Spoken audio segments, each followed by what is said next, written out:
After your first day of going to therapy, how did you feel? I had mixed emotions because therapy creates the opportunity for you to look at areas that you don't normally agree to look at. And that's scary. And you're making a commitment to talk about these things and implement change, right? So my first day of therapy, I had a list. I'm like, let me maximize this time. You had a list that you walked in with? In my mind. I was like, let me hit these bullet points that I know ain't working. I know something ain't right there. So I poured out. I'm like, okay, let's get this, So at least you're self-aware? I'm very self-aware. Yes, absolutely. I can identify what's going on. But change. That is something. And so that's the challenge. Absolutely. At least you know what it is, but the process of fixing it is where you struggle with. Yeah, that's where your will come in. We put porn to shame. The womb isn't just about where I give birth to babies. The womb is about where we give birth to purpose. I was basically all of her nevers. I never imagined my journey would inspire people all over the world. You have set a standard in love. I was dating a young lady who helped me heal. Wow, this woman is a ride or die. The conversations have really helped me to change my perspective on relationships. I had 19 attorneys at one time that were speaking into my ear. 19 attorneys. My last relationship, it did a number on me. What you did not know is I had a whole little situation lined up that evening. Your transparency is literally setting people free. And you're unique. You ain't like nobody else. I've noticed that right away. You're gonna make me cry. Thank you. I received that. Let one of them Barbie doll bodies walk over here. He gonna say, "Dear future wifey." You know what I'm saying? They're gonna go right in that box. I'm Laterris R. Whitfield, and welcome to the Dear Future Wifey Podcast. Welcome to the Dear Future Wifey Podcast. I'm your host, Laterris R. Whitfield. Man, these episodes have been so amazing, been blessed in my life, been encouraging me, and I've been reading every DM that y'all have been sending. But listen, before we get started, are you still shacking up with us? I looked at the analytics, y'all. 72% of the people have not even subscribed. I think y'all deal with some commitment issues. And those that are faithing and believing God for a husband or wife, come on, you can do this first step of getting there and making a commitment. But listen, thank you. Thank you for tuning in. Those that watch us on Apple Podcasts, make sure that you leave a review. I want everybody who is listening to this on Apple Podcasts today, pause the video or pause the audio and just leave a review, rate it 5 stars, because what that does is allow us to keep trending on Apple Podcasts and even on Spotify or other sites that you listen to us on. If they allow you to leave a review and rate it. We are top 10 on Apple Podcasts, United States, number 1 in Kenya, and there's a lot of countries I've never even stepped foot in. We're in the top 10%. So I thank y'all so much for rocking with me as we heal together and do this journey called life. So I've been knowing this woman for about a year now. And we've been chopping it up throughout the year, trying to find the appropriate time to have on the podcast. I know a lot of y'all have seen her videos, laughed at her videos and whatnot. But today we're going to have fun. Welcome to the Dear Future Wifey Podcast. My homie, Whitney Davis. What's going on, girl? What up, though? So listen, you and I have been talking, and your claim to fame is these videos talking about your single life, putting yourself out there as a Christian, trying to date, trying to flirt. I find those videos absolutely hilarious. And so when thinking about the title for this episode, we're going to call this episode Single Life is Funny. I'm here for it. I am here for it. Do you think single life is funny? I do. I do think it's a lot of nuances that are funny just being single.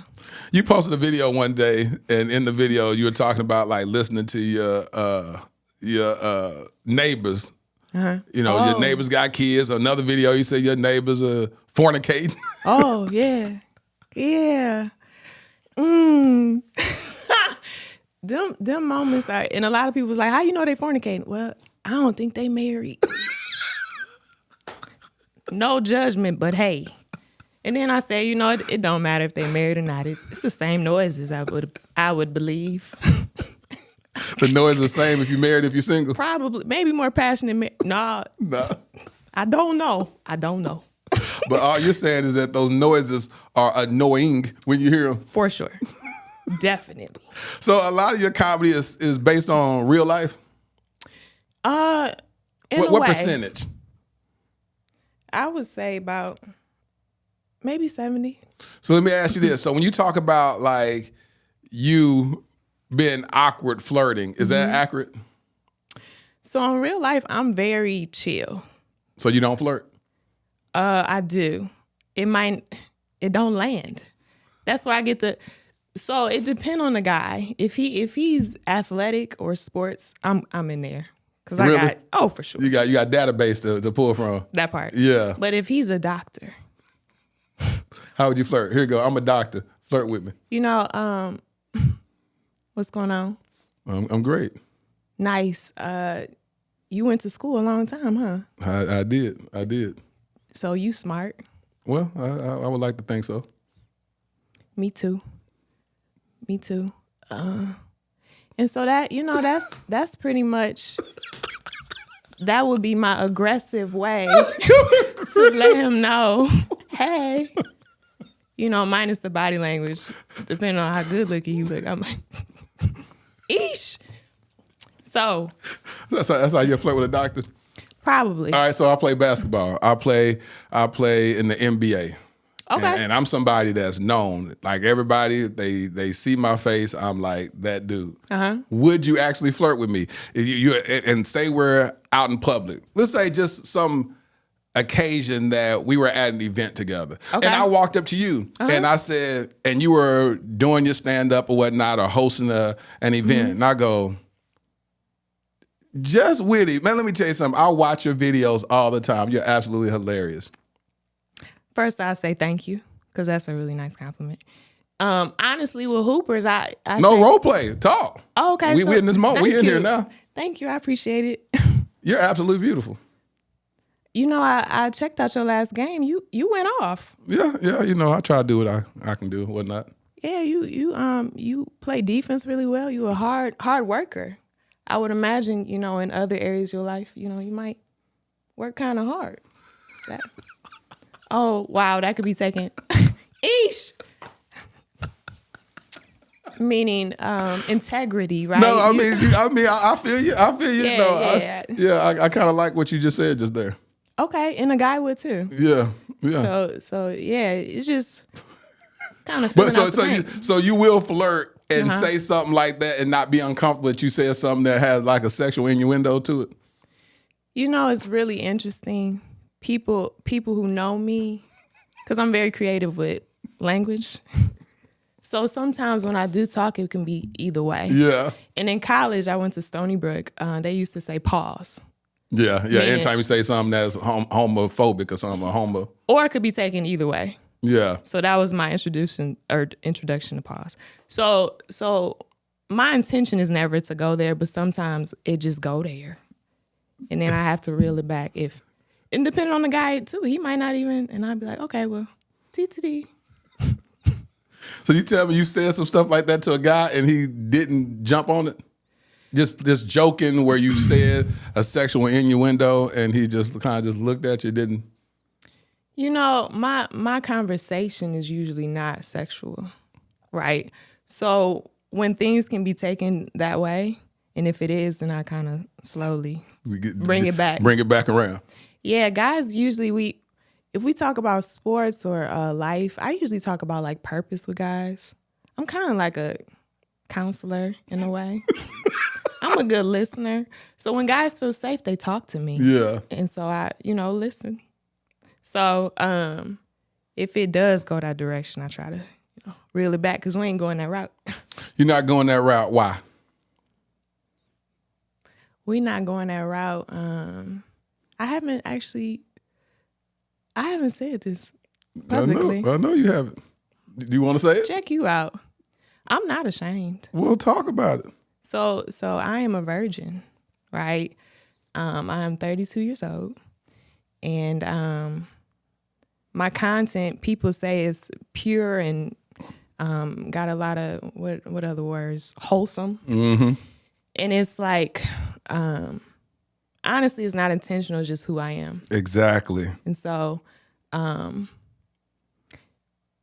being a virgin my age, it doesn't associate it to purity. It doesn't associate it to, and I want to say this because being a virgin so long, people just think or assume about you, right? Yeah. And so even with, I remember when I hadn't experienced nothing, I had a pride about myself. Like, I can't relate. Yeah. You can overcome that. What? You're struggling? Come on to Jesus. Jesus can cover you. Set everything. you free. Yeah, but then when, you experience some things, you're like, whoa, okay. I understand what the flesh talking about. Exactly. And I understand how I need the Holy Spirit to, navigate my actions because I'm regular human. Yeah. And so I usually don't even mention that to guys because we don't get there. We form other type of things in life, So. Did you say we form other type of things in life? Yeah, meaning like explain that. Different spaces, like I'm talking about guys that you're dating. I ain't talking about just platonic friends. Oh, I guess that's the part, the dating. I forgot the dating part. Single. It's the nuances for me. Yeah. Right? Yeah. And so you become friends with somebody, right? Yeah. You get to know them as a friend. Everybody defines friend different. Yes. Friend for some could be sharing intimate information. Friend for some could be I could depend on you. You define it however you want. And then if both parties decide, because that's a thing, you just be walking along with somebody like, they like me. Then you be like, you like me like that? Nope. Ghost, Jesus. Nope. Yeah, so it's that part, right? So I ain't really made it past. I ain't made it past that for a minute. Single life is funny. Yeah, it really is. And so I would imagine when you get to commitment, then you figure out what that looks like. And I think society oftentimes tells you what stuff is supposed to look like. Right. I like you. Let's start flirting, dating, getting married. Yeah. What about the details? Yeah. And so that's kind of what my comedy steers towards because I'm very detail oriented. So when you think about the details, let's unpack that. So you said the details of courtship. We're going to use the word courtship. It's beautiful. Yeah, because you start off as a friend, and then you said that there's the details of it. The details, y'all start talking to each other all the time. Hopefully start sharing intimate moments with each other, talking about stuff that you rarely share with people. And then what do you feel like is the proper transition from friend to intentionality of dating? That's a good question. That's what you're still trying to figure out? Question mark. But even going to friendship, everybody defines that different, right? So even with becoming friends with somebody, you have to be friends with yourself first.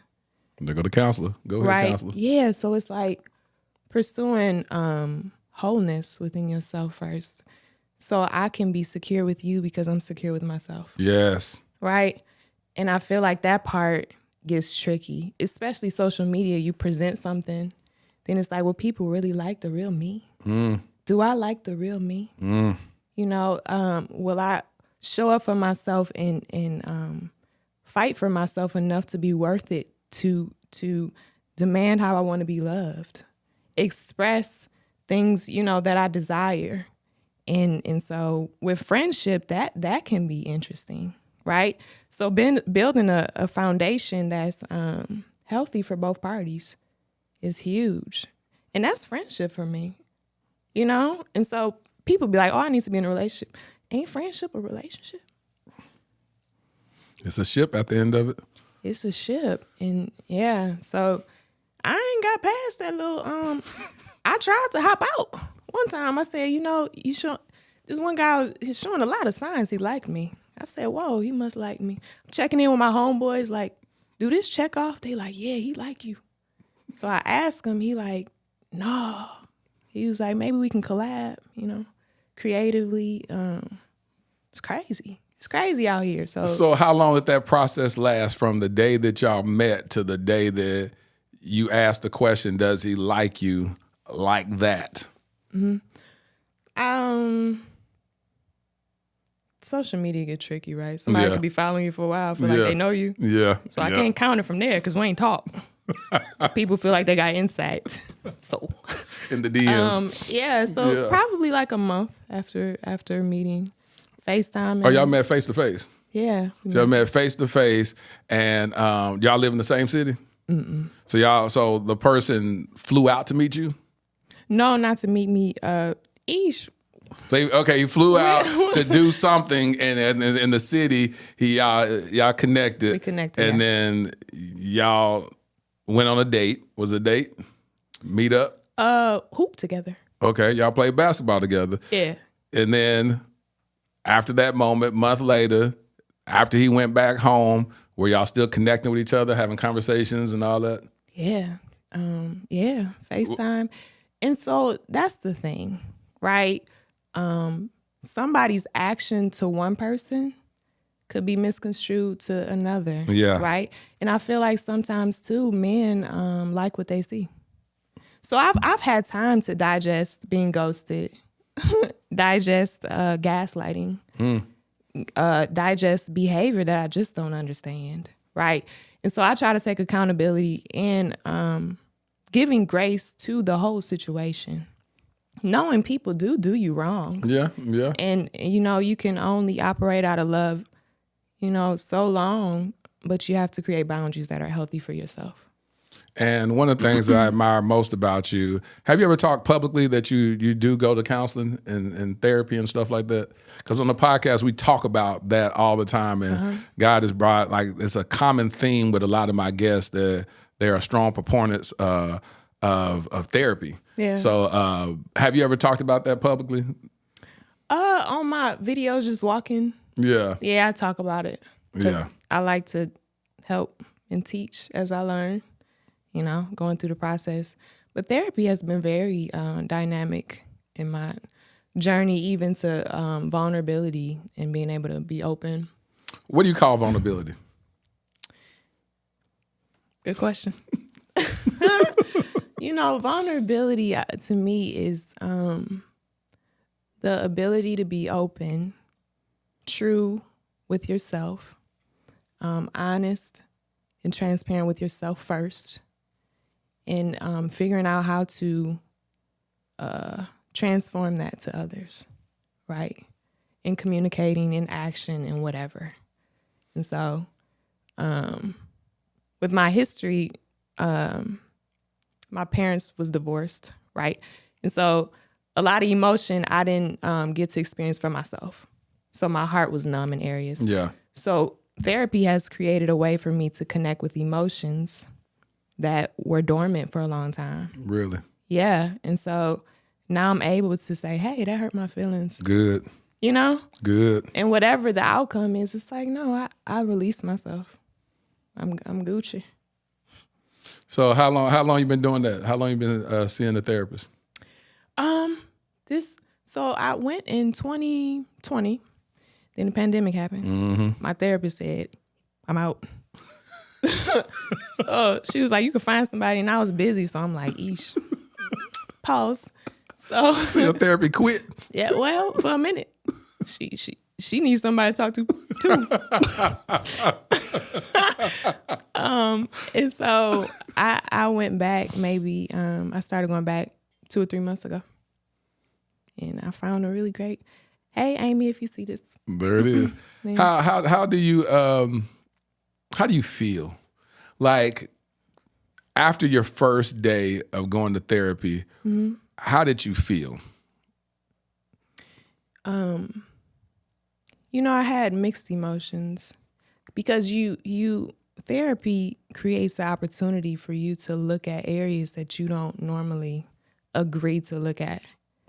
And that's scary. And you're making a commitment to talk about these things and implement change, right? So my first day of therapy, I had a list. I'm like, let me maximize this time. You had a list that you walked in with? In my mind. I was like, let me hit these bullet points that I know ain't working. I know something ain't right there. So I pour it out. I'm like, okay, let's get this, So at least you're self-aware? I'm very self-aware. Yes, absolutely. I can identify what's going on. But change. That is something. And so that's the challenge. Absolutely. At least you know what it is, but the process of fixing it is where you struggle with. Yeah, that's where your will come in. Your will or mine. My will be stronger than them. He's stronger than them.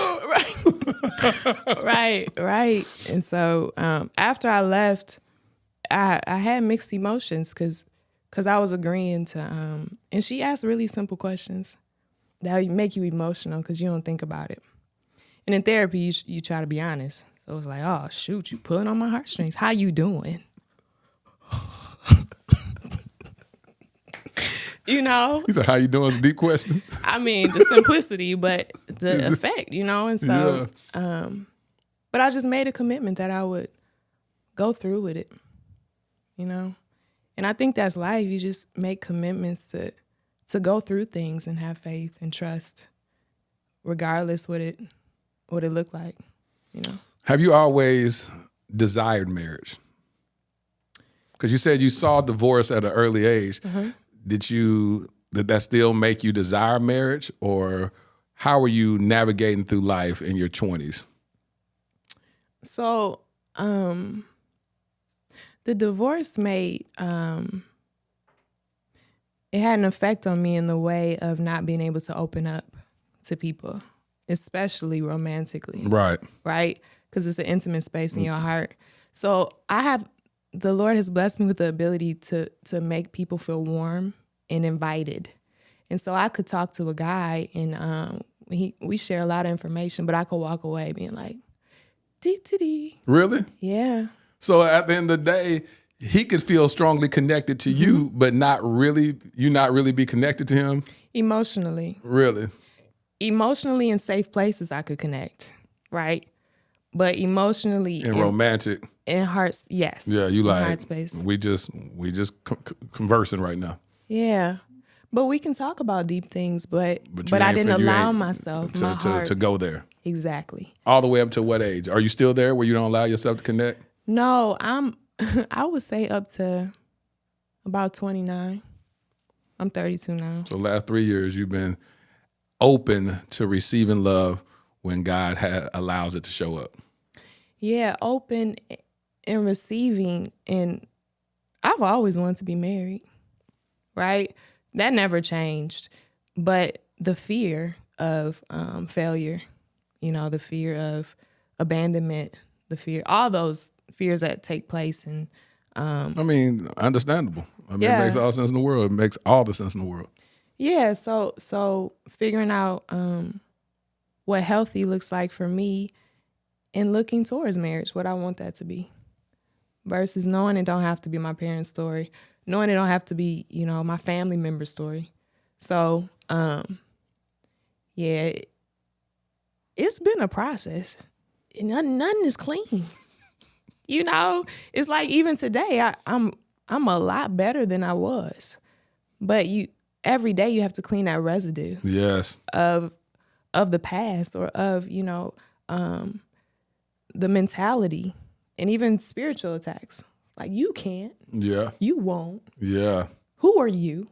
That voice that we all, experience. When's the last time you've been in a serious relationship? How long ago was that? I didn't know this was going now. You didn't know what was going on? I didn't know. Singleness, we do talk about stuff like this. I'm not ashamed. I'm very comfortable. She said, you got to encourage yourself. I'm not ashamed. I'm very comfortable. You said you didn't know we was going to talk about whether you were single and how long it's been since you've been single? Well, not the details. Well, I asked the details. So my last serious relationship, my last boyfriend was, I actually put it in my comedy, but college, I think my senior year. So when you was about 21, 22? 21, yeah, it's been 10 years. 10 years. So what was so hard to say that, Whitney? It just sounded like a decade. That's all. Because it is a decade. It is a decade. It's a real decade. But I've talked to guys throughout the end. Why does everything you say have a subtle Seinfeld comedy bent to it? Do it? Yeah. People have said that. It is, because you're like, I've talked to guys. Yeah. That's so funny. I've never seen a Seinfeld whole episode. So you think about it. So do you have guys that approach you? Because that's another thing. It ain't like you some ugly chick. You're a beautiful woman. So guys will shoot their shot. I can assume that, confirm that. Do guys shoot their shot at you? Yes. Often? Yes. Via DM? Via DM, yes. Via DM? Yes. And what is your response to that? Do you entertain any of those DMs, or are you kind of like, I want to meet him organically while I'm at Smoothie King or something? It would really be nice to meet somebody in real life, right? See how they move. They walk, got a little twitch to it. No. No. But ideally, I would love to. Said they walk, got a little twitch. Some extra sauce. I don't know if I like that.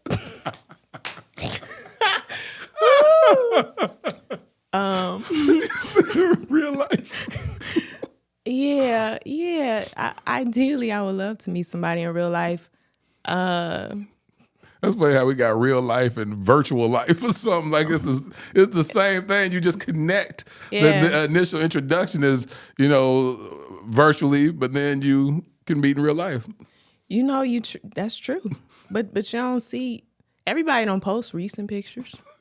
Everybody not honest in real time. Then you meet them, you be surprised. Like, whoa.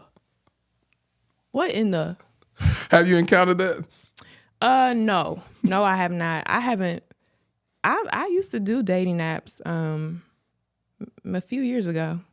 Yep, I made some profiles, put them out there, seeing if I could get any catches, sustainable catches. Because, but dating apps can be overwhelming because everybody's there for different reasons. Yep. And it's like. Yeah. Match. It's just, it feels like I'm at a buffet. That's exactly what you're And at. I'm not hungry. I kind of really want sushi. Hold on. Say that again. You said dating apps make you feel like you're at a buffet and you're not hungry. I'm not hungry for all this food. I probably shouldn't have paid and downloaded it. But I really want a steak and it ain't even here. Ooh, eesh. Yeah, so I had to let them go. Did you ever connect with anybody, meet them face to face? Yeah, yeah. So that's the thing about singleness. You go through a lot of seasons. Yeah. Right? You can go through a season that's really hard. You really bitter. Yeah. You upset with everybody and the Lord. Then you have a season where you surrendered. You like, take me. I'm just here for you, Father. Use me however you want. But I'm getting old.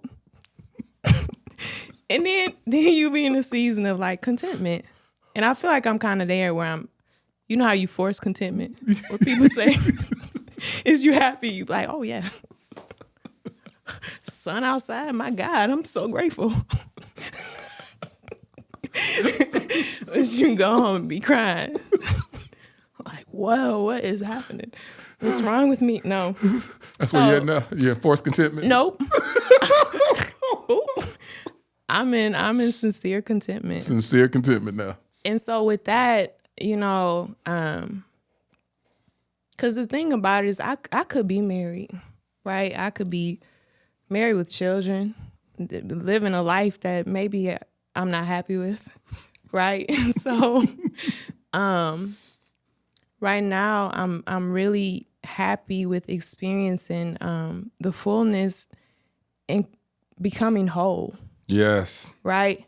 So looking at those areas where, hey, I don't really like the way my heart functions right there.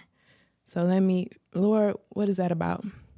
So that I can be able to articulate when I am in a, friendship, relationship, marriage, what my function looks like. What my function looks like. On the inside. Yeah.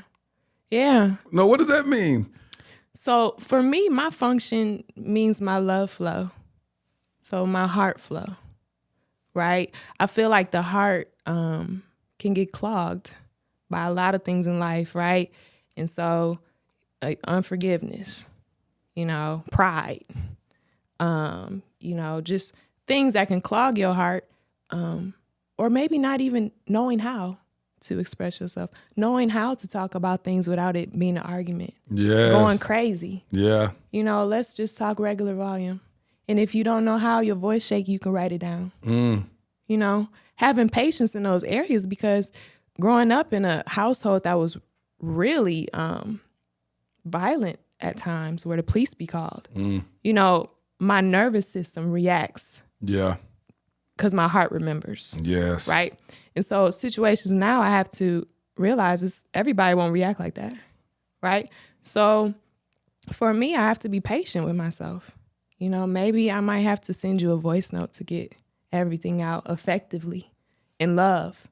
And hopefully you can meet me there. Yes. You know what I mean? And have grace with everybody, because we all trying to figure it out. My love flow. Yeah. I like that. So as you've been navigating through these dating streets and this single life, what has been the one thing, and I know God probably showed you a lot of stuff about you, but what is the one thing that God taught you about you that made you the most uncomfortable to receive? Taught me about me that made me the most uncomfortable to receive from him? Yes. Because you said something earlier where you said that, I'm very self-aware, but that don't mean I really want to change those things, Yeah. So what were one of those things? So one of the things that the Lord revealed to me is receiving love. Yeah. So when you deal with abandonment and different things, you survive, right? And you may become a very well lover, right? I show up for everybody. You can call me, I could help you, But then when you need help, how is your heart's disposition, right? Or even if I'm in need and somebody wants to help me, am I able to receive, right? Do I feel worthy of love in that way? And with that, I've had to just be honest with myself, and what I'm learning is it's in moments, right? The moments are what change everything. So I won't get it right all the time, but I'm a good communicator and I'm very self-aware. So if I have somebody who's able to try, like I'm able to try, and we're all figuring it out. Yeah. You know what I mean? So it's like receiving love it's been interesting. But I know in marriage that's part of it, And two, knowing how I want to receive love. So I've been open with my friendships and expressing, hey, I don't really feel valued that way. Can you do this instead? I'm kind of figuring it out. They be like, oh, sure, because that's what love is. It's no, you need to know this. Yeah. Come in here with me. It's like, no, I didn't even know that. What did you learn about our friendship? About our friendship? Yeah. What did I learn about our friendship? You are a giver, right? And you're very open and you're so great at connecting with people on a deeper level than regular. And it's genuine. And so what I learned from you is honestly how to receive love. Because you've given things, that you didn't have to. Whether it was advice, whether, whatever it is. And so I've learned too that men can be genuine, have great intention, it not be perverted, just true purity right in relationship. And for that, I'm grateful too. It's never been ulterior motives with you. And so that's that's been a blessing for me to experience. It was interesting. I remember one of our first conversations or whatever early on, I gave you access to upgrade your videos on YouTube. And I said, here, all these plugins I've bought over here, hundreds of dollars worth of stuff. Yeah. Here's a login. Have fun. Yeah. What did you think of that moment when I did that? I was like, wow. But that's you. You're a giver. And you're so open, and I feel like people who get to know you just know that about you. Yeah. Even your conversations, it's no secrecy. You're just really open. Yeah. And I think that's a superpower, and I think too, it's like having wisdom, obviously, with knowing your characters around you. Mm-hmm. But for sure, because that's how you get stabbed quick. Real quick. Close. You bleed. You be like, I tried to help them. They done slaughtered me. Word. Been there, though. I've been there enough to get hurt by people that I had good intentions with. And I've learned God always reminded me of Jesus, that, he had a Judas. But even your Judases could elevate you to the next level.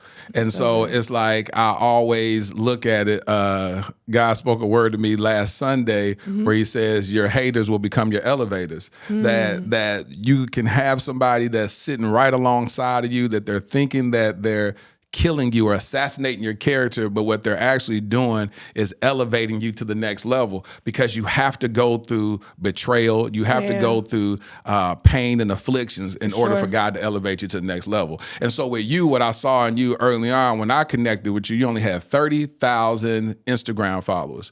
And that ain't even only, because that's still a whole lot. But I saw in you, I said, this girl has so much purpose over her life, and I don't want her to get discouraged in the process before the promise.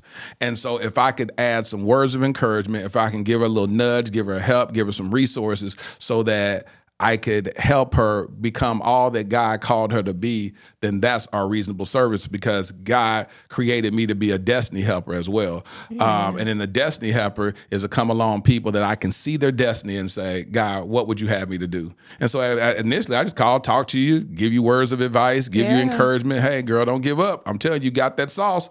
I'm telling you, you're going to blow up. Yeah, but I ain't making no money doing it. I don't care. I'm still working 9 to 5. I don't care about all that. This is the process before the promise. Don't give up. Yeah. Don't give up. And even our conversation that we had a couple of days ago where you're like, I think I'm going to take a social media break. Are you still planning on doing that? I'm not sure. Okay, she's still on the fence. I said, well, listen, we've been talking about you coming doing this podcast. You can take this break after you do the podcast, but I believe that God wants to use you to speak to people that are in your present situation and to give encouragement, and then you can do whatever you want to do. You can take a break or whatever, and then this video just exists to encourage people, let them know that ain't nothing wrong with you. You know what I'm saying? For sure. Because I've talk to friends who follow people on social media, influencers, and they just disappear. Yeah. And then you find out years later they were battling depression. You find out that they were suicidal. And these people be having millions of followers that you look up to and be like, gosh, you're so amazing. Yeah. And then you don't realize that privately to carry the mantle of being an influencer, that title in and of itself comes under attack, because the devil be like, all right, if I can destroy you, because the thief cometh but to kill, steal, and destroy. If I can build you up to have this level of following, and then I can destroy you on a high level, then I can make all these other people that are following you lead in depression as well. Yeah. So that's why I say I understand when you need to take breaks for mental health or whatnot. Sure. But why do you feel, because you said something very true during our conversation, is that why do you feel like you should take a break during the season? So I feel like social media is very interesting, right? It's a place where you could scroll and you could see somebody crying literally on TikTok about something very traumatic. Then the next scroll, you see somebody throwing a cat out the window, right? Then the next scroll, you see something on the news that's very traumatic. Yeah. So all of these things we're intaking quickly, right? And so for some, it's created anxiety. It's created, obviously, comparison. My life not like X, Y, Z. For influencers, it could feel like I need to keep up. And so with my creative flow, how because God give me stuff all the time. I just put it on my phone, you know? Yeah. And so what I'm learning in this season is to just spend more time with him, right? And sometimes it's not easy to have that balance with social media. And so, you know, I feel like disconnecting from social media and reconnecting with yourself, with, you know, things around you that matter outside of the www. Yeah. You know? And so for me, it's just taking a mental break away from it all. That don't mean I'm not going to make skits. Yeah. You know, it's just figuring out what that balance look like that's healthy, because social media will most likely be my source of income and whatever the Lord do with it, you know? Yeah. And so creating that healthy relationship and valuing time with the Lord. And, you know, we all getting older, so figuring out that foundation for ourselves, you know, reading the Bibles, praying, creating time versus waking up like, you know? Yeah. So it's habits that I just want to shift. And you feel, how long have you been feeling this shift coming? It's been a while, couple weeks. You feel depleted? I don't feel depleted. I mean, I have stuff in my draft that I can post. You know, I got ammo. You know? I just feel like I feel like where the Lord wants to take me is just important for me to create a more intimate space with him. Good. Yeah. Yeah. And so I can get my equipment. Yeah. You know, he the coach. Mm-hmm. So you come in the room and be like, what I need for this next season. Yeah. You know, I was spending time with him the other day. Sometimes he'd tell me to grab my journal and I just journal what I hear him say. And he was just saying, you anointed for the next season. Yes. You know? So it's like he affirms me when I take time to listen. Yes. And build that relationship. And that's what I'm enjoying, to get to know him better and trust him in places that sometimes my heart hasn't believed. You know? And being patient with that process. And two, even understanding that, because some people be like, God can't disappoint you. You know? He's a good father. He is, you know, and he has the best intentions for you. His plans are to prosper you. Yeah. Bring you to an expected end. But your life does not. Oh my God. Oh my God. Bruh. We gonna keep this?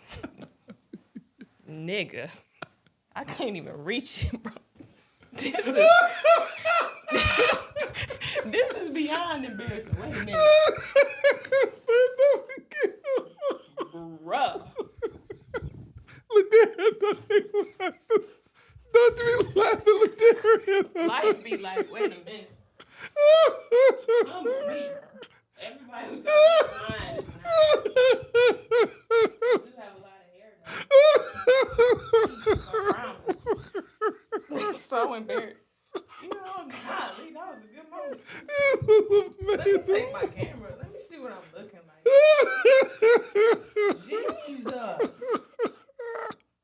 Wow. Oh God, I can't take it no more. That's beyond it was a serious moment. It was so serious. It must have been all that laughing I was doing. I didn't pin it down. Why you pin it? I hate this for me. I love it because I'm going to keep it. You going to keep it? I hate this for me. I'm going to keep it. He's just singing like this funny. Y'all really do have a lot of hair. Yeah, she really do. I do. Traveling, you need something for the moment. I couldn't even reach it. And that's sometimes what the Lord do, you know? He just set up things where you just don't know.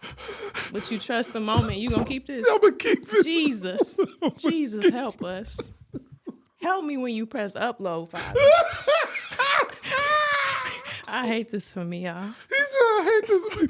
But you know the cool thing about it, everybody wear wigs, so it ain't no big deal. That's true. Yeah, it's like, it'd be different if this was Oh, about My 20 leg years popped ago. off or something. You see your leg pop? I'm like, damn, that girl got one leg. I'm like, oh my I God. ain't know that. I know. Wow, that's wild. That was a serious moment. That was a very serious, heartfelt moment. Oh, Jesus. Okay. So, Whitney. Ooh, I'm happy I'm a comedian. Exactly. So, as you spend time more with Wow, God. where were we? Where were we? Yes. When you spend more time with the Lord, Jesus. He has the hairs numbered on your head. Absolutely. He really do. And you know, that moment happened for whatever reason. Because in the back room, I said, you know, I'll be straight. I ain't gonna be moving that much. I'm stationary. Right? But them laughs earlier took it to a different level. And now we're here. Now we're here. Mm-hmm. We're here. So, Whitney, have you ever made up like this timetable in your mind where you said, I want to be married by this age? Have you ever played that game with yourself? Absolutely. And what age was that? That was at least mid-20s. So you said, I'm going to be married by 25. By 25. Yeah. And when 25 came, were you in a relationship at that time? No. I was in a talking ship. You was in a talking ship. Mm-hmm. So you was talking to somebody. Yeah, he was a great guy. But we didn't make it. Yeah, I didn't make it. Yeah, he's married with children. To God be the glory. Okay, I won't play no more. Okay, yeah. So 25, I thought, yeah. He's married with kids. Yep. To God be the glory. Kids. S. Mm-hmm. Plural. Yeah. But yeah, I was like, you know, I could at least start having babies in the 20s, so I could be mobile. In your 30s. Yeah. 10 years, I'm still young. Yeah, you know, you think about the timeline. Because people have kids to kind of figure out their timeline. So mine is like my cameras. I bought this when I was 19. You said you bought your camera? Yeah. So I built a relationship with different things, you know? Like, oh, shoot. I bought this camera when I was 19, and I've gotten a good 3 years out of it. Yeah. Mm-hmm. Then I had another camera. Mm-hmm. So you have a relationship with items. And people, relationships, you know, family. We all getting older, so we remember stuff together. Whitney, why you like you so old? You're not old. I'm not. I don't feel old. Like you said, we're getting older. You know, I have a friend that I've been friends with for 20 years. And I saw her, I said, whoa, 2 decades, that's crazy. Why you count everything by decades? So that's what it was. If it wasn't a decade, I couldn't say it. Keep talking about, I ain't been in a relationship in a whole decade. Yeah. Oh, yep. That checks out. I hope they get some fruit from this. They are going to get some fruit. They going to get a whole lot of fruit. They going to get a lot of fruit. Just make sure this mug stay equipped. Lord have mercy. You know when something happen and you be like, this ain't real. But it be real. My whole wig cap. I hate this for me. Did you say you hate this for you? I hate this for me. Oh, God. And your preference, would you want me to edit it out and leave it in? Do whatever the Lord leads you to do. I've surrendered this interview. I prayed before this started. I said, Lord, have your way. There it go. Oh. Look there. That's my son over there, my nephew's son over there. He want to laugh so bad, he keep holding it in. Well, listen. Yeah. So as you continue navigating through these dating streets, the doors of the church are open. You're open to receiving love. You're open into taking dates, right? Oh, for sure. Yeah. So you're actively open to receiving love. As you continue to go through this journey of self-healing, evaluation, tapping into higher levels of vulnerability. I don't like asking people what they're looking for in a mate because I don't want to say that. And the reason why, and I was almost tempted to say it, the reason why is because narcissism is real. Yeah. And so if you go give somebody the blueprint of your heart, then they show up and they're everything that you just said that you wanted. You know, and you're like, I want a man that's this. He shows up and be like, hello, I am such and such and such. You be like, that's everything I wanted. Yeah. It's like, no, we're not gonna play these games. But when you think about marriage, why do you want to be married? So, wow, I haven't said I want to be married out loud in a long time. Because it's a desire. But after a while, I feel like being single, your heart can be hardened to even some words, right? Mm-hmm. So I want to be married. There it is. Break it. Yeah. Because I feel like marriage, it's certain things in marriage that you can fulfill that you really can't in singleness. So I'm operating in my purpose, right? I'm building a great relationship with myself so that I'm capable to still maintain a healthy relationship in marriage. But I desire marriage to be fruitful, right? Children, and fruitful in the world, right? To glorify God. I feel like marriages are testimonies of God's goodness, and that's not to say singles aren't, blessed, and highly favored, but it's a beautiful thing to come together and be one, and when God opens that door, you in that thing. High knees. Did you say high knees? High knees. Another double entendre and sexual innuendo. Oh, eesh. See, I'm thinking. You thinking I'm about a retired hooper. Yeah. Yeah. But you put marriage in there, and that's true. High knees. That's true. That's valid. And you talking about being fruitful and having kids, and it's part of it. Yeah, Whitney, you just did it again. That's what just happens.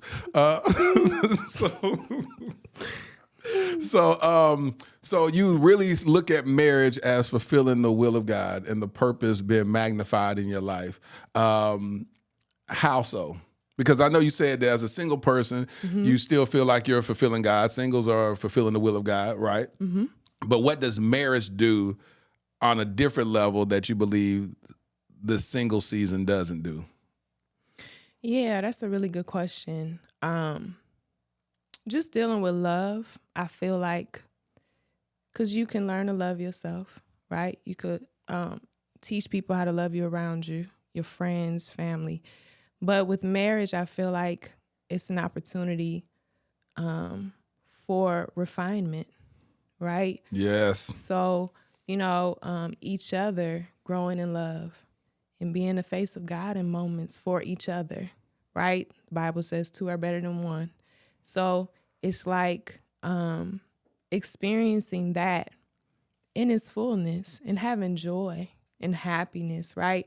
I feel like, granted, you can have them in singleness as well, but I think marriage sometimes unlocks parts of us too that we don't even know, right? Because a person is an opportunity for the person to unlock parts of your heart, then it affects you in a different way. My creativity may be different, and so I think it's like God's way of sprinkling his goodness to you daily, right?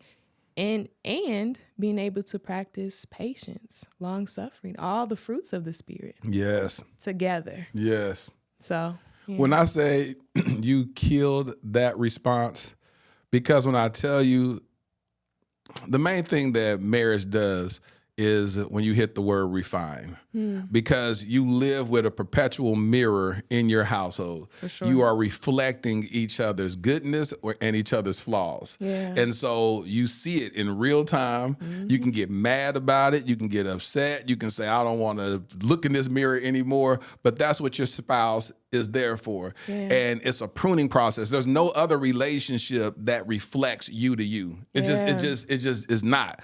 Even in a parental relationship, they're parenting you, they get you to a certain level, and then you go on about your business, but they no longer share that space with you, living in the same home or whatnot. You go off and hopefully you marry somebody else, and so your life has changed, the dynamics have changed. But in marriage, you literally wake up to that person, you're sleeping with that person, you're sharing intimate physical time with that person, financial, everything is an open book. Word. And there's no other relationship that you're involved in that meets you on all those intricate levels as a spouse does. Yeah. And so I love when you say refinement, and it's a beautiful thing. And so that's why we have to get to a place the fact that you can answer that question properly is proof perfect that you're at the position and the heart posture where you're ready for marriage. Because once you're able to articulate, a lot of times people want something but don't even understand the job description. For sure. You know, it's like me going to go apply for a job and then I go, "What y'all want me to? You want me to work?" Yeah. Like my son Armani started working. He had a job at Jamba Juice last year. He started working there, and then he quit 6 weeks later, saying they over here. He said, "My boss is sitting down all the time, and while we working." I said, "Eesh." I said, "Son, that's the boss." Right. I mean, he ain't doing nothing. I said, "You don't even know what he's doing because all you've been trained to do is make smoothies." What you don't understand, what he's doing while he's sitting down there doing nothing, he's looking at his laptop, trying to figure out the schedules, navigating so-and-so got to be off because they got to go do something at a school event. Yeah. And then so-and-so needs to come in, and can he go ask so-and-so to come in early on this day to cover the shift, ordering product, making sure this inventory, because this inventory didn't come in on the right day, so he got to navigate this. He's navigating customer complaints because this happened, and whether all this stuff that you have no idea about. And I said, because your job description, you're not even filling your own job description, which is learn this recipe for smoothies and make these doggone smoothies. That's it.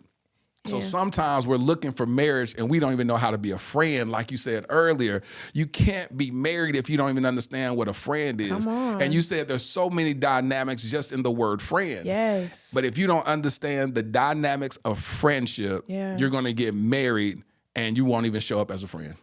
That's so good. Ooh, eesh.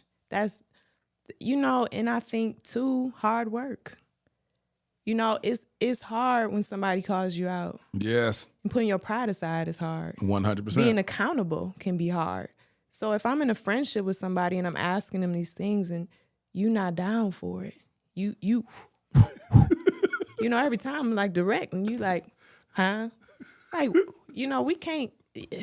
So that's so good. Because I hear all the time that marriage is hard. Yeah. And I feel like we don't have hard workers in singleness and figuring out, those details. And why don't I like accountability? Why my pride keeps standing up every time is, let me figure that out. Where accountability is good. I had a conversation with my friend Darian and Bruce. They were on the podcast first season. We just celebrated her 40th birthday a few days ago. Nice. And she was saying, I hear people talking about marriage is hard, but it's not hard for us. That's because they did the work in their single season you understand that marriage is a bonus. Yeah. They said that anything that God brings to you is not going to be hard. It may be challenging sometimes, but it's not hard because God equipped you with the resources. If you took advantage of those resources that he was providing, gave you resources to navigate it a whole lot easier than those that don't have God involved in their relationships. And so even in the perception that they gave us, I was just like, wow. I said, so we got to be very careful about how we articulate certain stuff instead of saying, oh, marriage is hard work. Marriage is hard work. And it's like, so you tell me God blessed you with the desires of your heart, gave you a purpose partner that's going to walk alongside with you.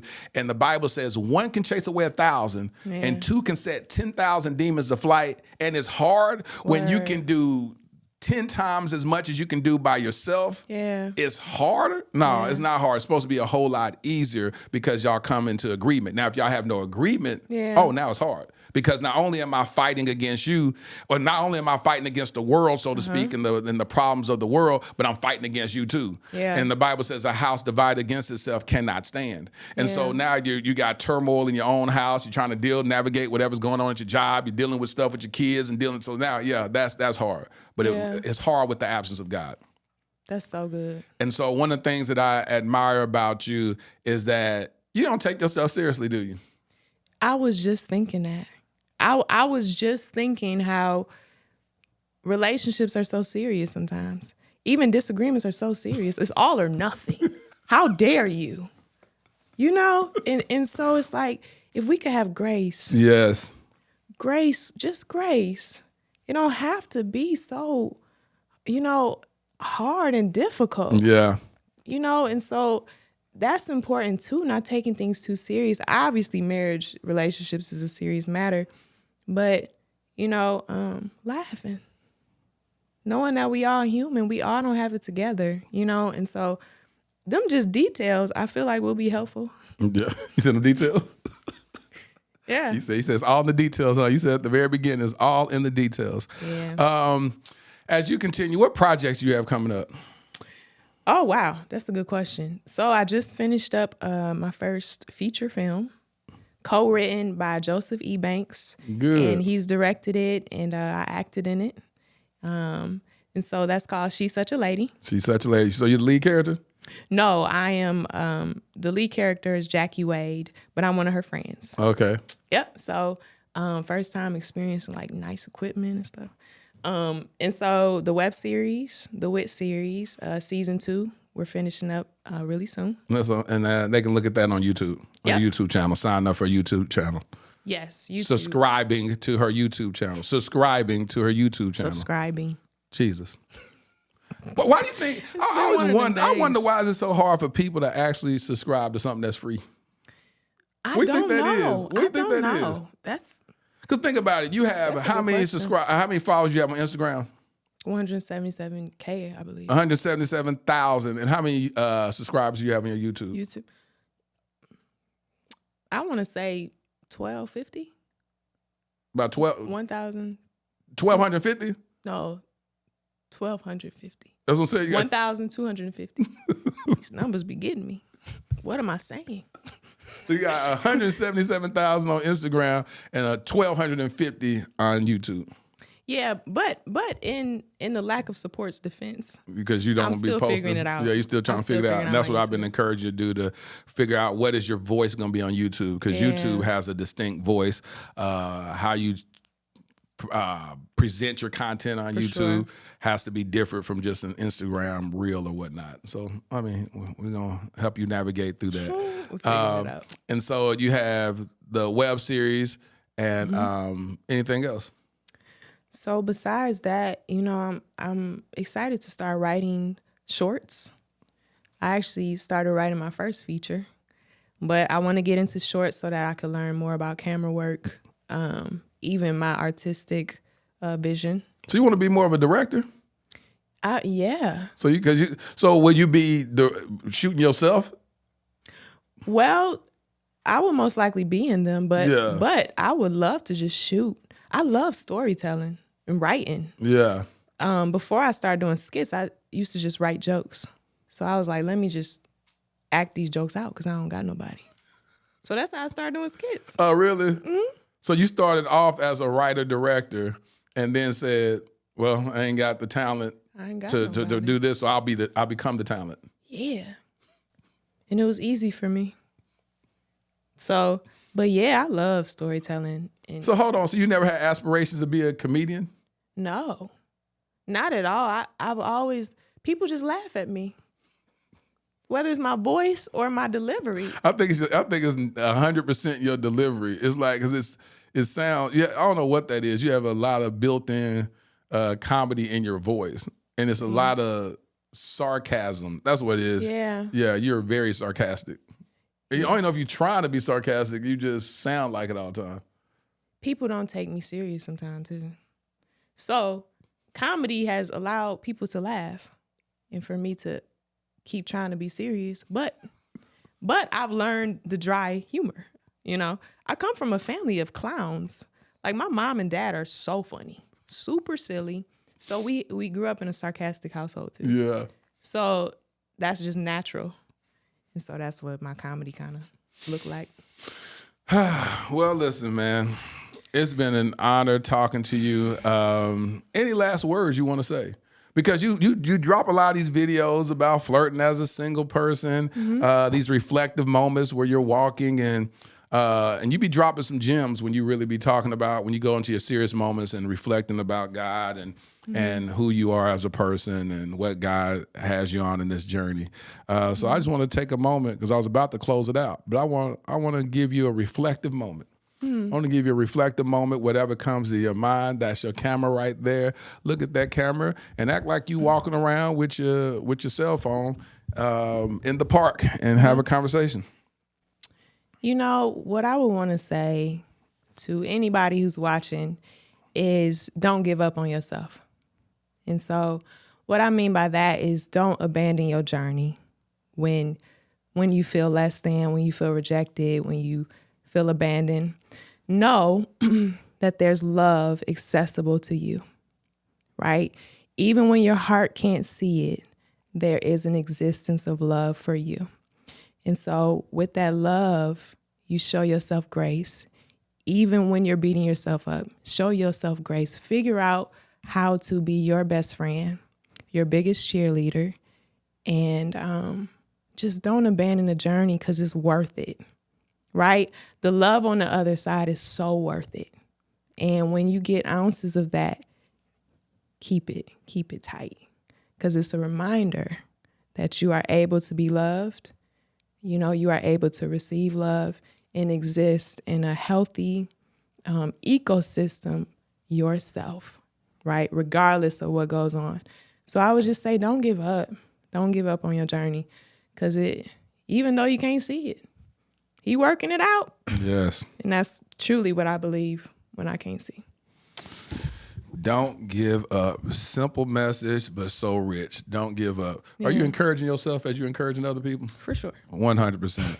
We always, when we're dropping gems and knowledge, it always come from a place that it has to first be applicable to our own story. Absolutely. I'll ask you this. I'll unpack that. When did you want to give up? And how did you navigate out of that space? So I think wanting to give up can look like not expressing yourself. Yeah. It could look like abandoning your opinion. It could look like going along and being a yes person, because people might not value me outside of that, you know? And so I had moments where I expressed how I felt, or I took a stand and said no, and people weren't for it, right? So you're already having this anxiety about doing it, and then it's not received. So it's like, man, for what? Sheesh. You know, I thought this would be a different outcome. And so in those moments, you can give up. But for myself, I've truly learned to just be nice to myself and caring. Love is patient. Love is kind. So I've learned to apply that to myself first. Love, patience, and kindness. Right. So I can't say a specific moment. I think it's just moments throughout the journey. That's good. Yeah. Whew, I like it. I'm glad I asked you that last question. Well, listen, Whitney, it's been an honor to talk to you, to laugh with you in moments that were unpredictable. Eesh. Yes. But thank you for being a true champ and just being vulnerable, sharing stuff that I don't take it lightly, stuff that you typically don't share publicly with people. I take that as an honor. And so I just want to thank you for having this conversation. Hey, y'all give it up for my homie, Whitney, on the Dear Future Wifey Podcast. For sure.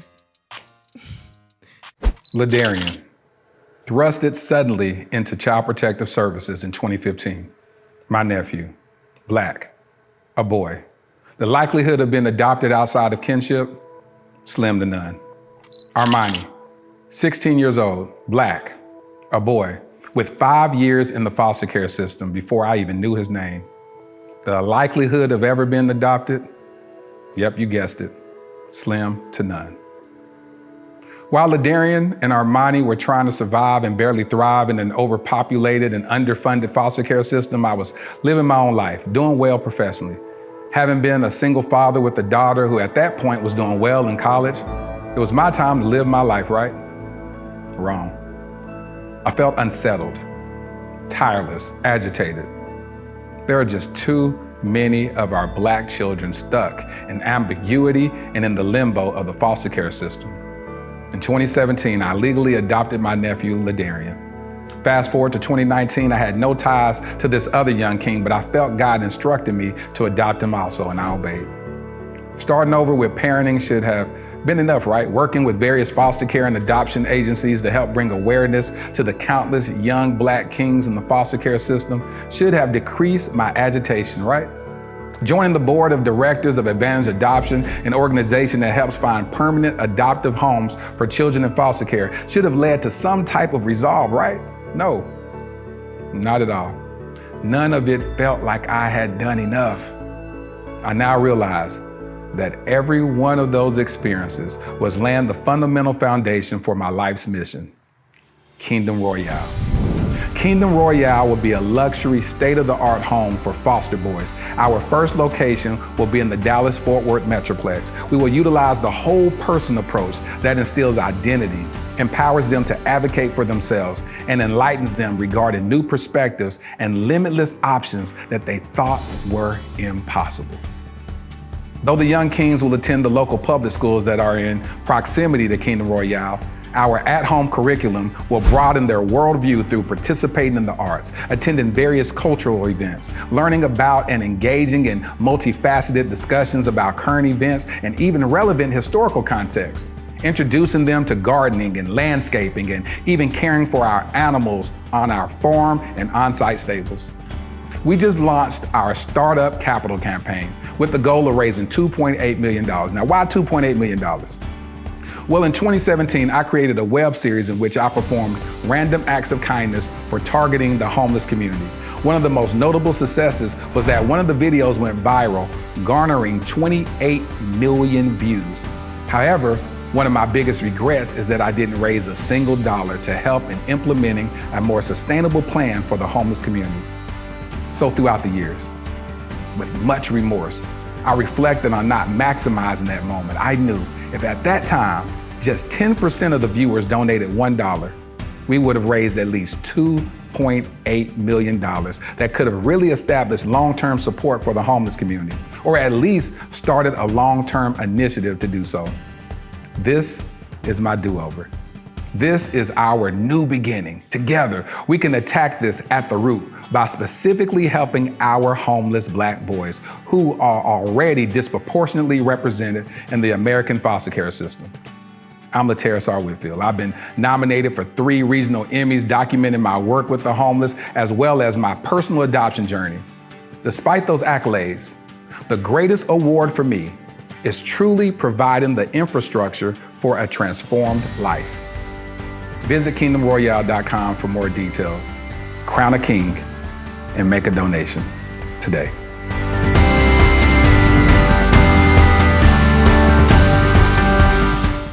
When I tell you I really enjoyed talking to Whitney today, and of course I laughed my butt off when her wig fell off.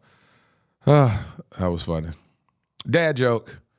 What did the floor say to her head? Let's get wiggy with it.